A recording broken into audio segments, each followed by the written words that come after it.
Magandang araw mga kaibigan. Pag-usapan natin ngayon itong editorial o post ni Optic Politics tungkol sa impeachment ito.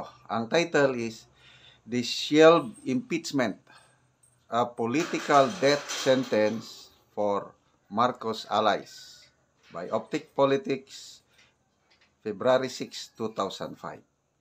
So ito, opinion ito ni Optic Politics. Gusto ko lang ipaintindi kasi for in English. Isa si Optic Politics sa mga social media influencers na napakatalino, very insightful, maraming matutunan bagay-bagay sa politika sa ating bansa. So basahin ko lang, then itagalog ko lang ipano.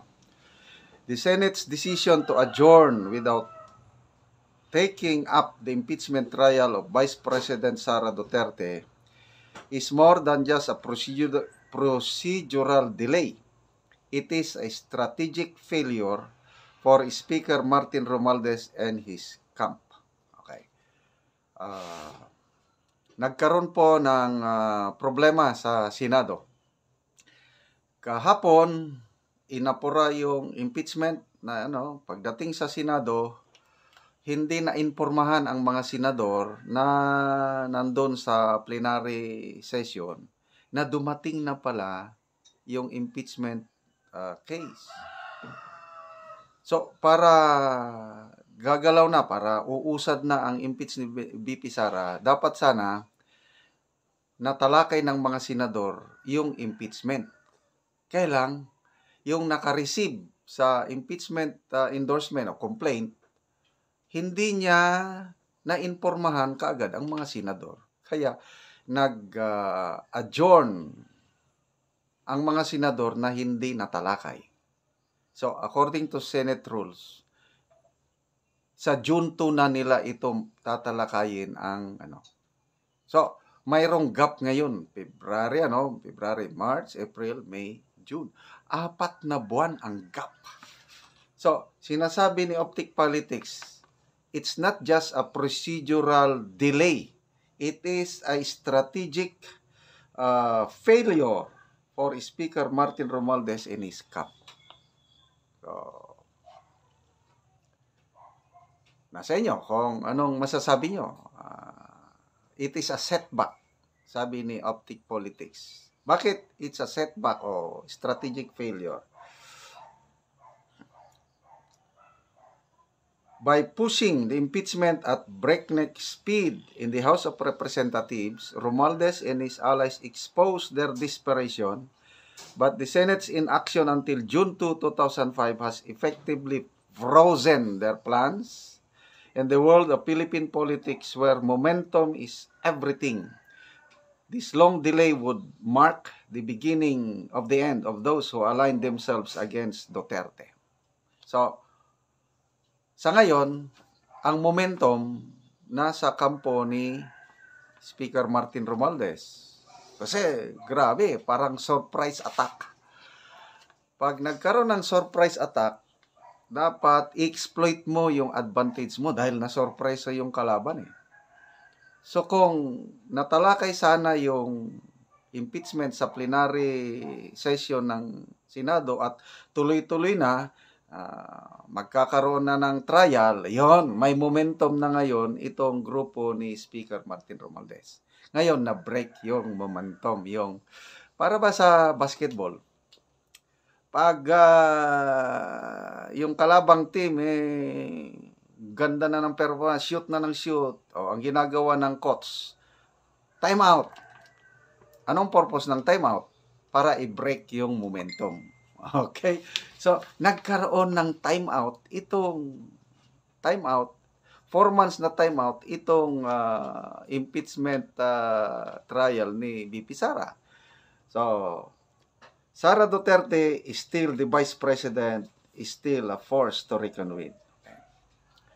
Despite the House of Representatives successfully passing the articles of impeachment, it is crucial to emphasize that Sara Duterte remains the duly elected Vice President of the Philippines.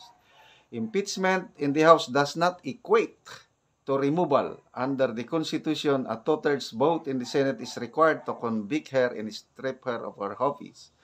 With the Senate now in recess until June, that conviction is nowhere to be inside. So, wala. Kasi kung na-actionan lang sana yung complaint na talakay sa tuloy-tuloy. So, hanggang June 2, hindi nila matatanggal si VP Sara. So, what happens now? In the meantime, Sara Duterte remains in power. She continues to fulfill her duties, rally her supporters, strengthen her political machinery. More importantly, this delay gives the Filipino people ample time to digest the blatant political maneuvering of Romualdez and his allies. Instead of isolating Duterte, this impeachment fiasco has only solidified her position as a victim of political persecution.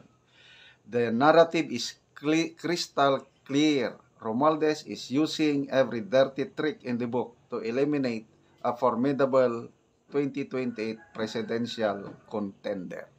Okay? So, yung 4 months na delay, okay, pabor sa kampo ni VP Sara dahil may panahon sila na immobilize ang kanilang mga supporters for action. And then, ang taong bayan naman, nagkaroon ng time to reflect. Ano ba ang nangyayari sa ating bansa? Bakit ganito? Bakit ganito? So, sinasabi ni Optic Politics na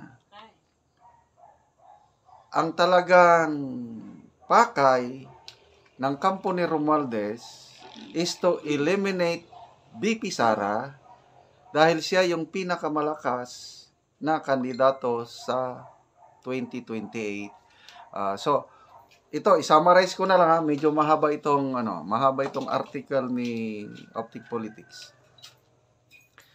Klaro na ngayon with this impeachment na isulong na, according to Optic Politics, very clear na yung intention ni Speaker Martin Romualdez na tatakbong kandidatong presidente sa 2028. So ngayon, ito naman si Sara and her allies and supporters niya, yung 4 months delay, kung sa labanan pa is mag-regroup and then posibleng mag-conduct ng counter-attack, something like that.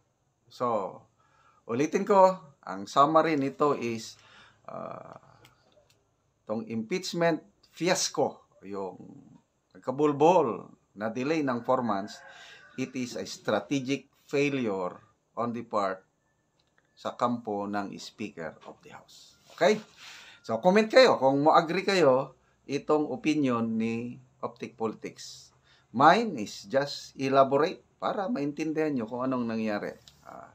Mga kaibigan, salamat po sa palagi nyong panonood sa ating channel. Namo-monetize tayo dahil sa inyong panonood. Ang ating income sa channel na ito is nagagamit natin pagtulong sa tribong Talaandig sa Bukidnon. Namimigay tayo ng libreng yero at pako sa mga tao doon para makapagpatayo ng sariling bahay. Yung mga walang bahay or ma-repair ang mga sira-sira nilang bahay. Salamat sa inyong tulong. Panoorin nyo ang video na ito. Muna ni siya ang hero nga gitabangan in town ang balo. Ining ulitaw ay tabangan ni ang balo kay di man niya makaya magpasan. Way kauban. Way kauban niya. So kamo na nagtabang. Oh, kami na. Oh, padulong sa iyang balay. Oh, tabangan na ko si ante. Sige, mabuutan gyud mo. Lugod ka si ante bay. Kay wa nay bana. Wa nay bana na wa nay way dako nga anak. Oh. Mga gagmay pa day ang anak. Gagmay pa. Mga babae pa gyud. Ay. So, abot namin sa balay sa balo. Nga pinakaluluin taon niyang balay niya. Di lang siguro ikuan.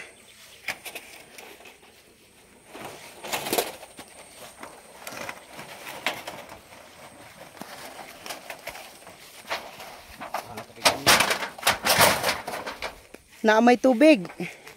May tubig ko. Yang kuan yang atop. Silupin ra.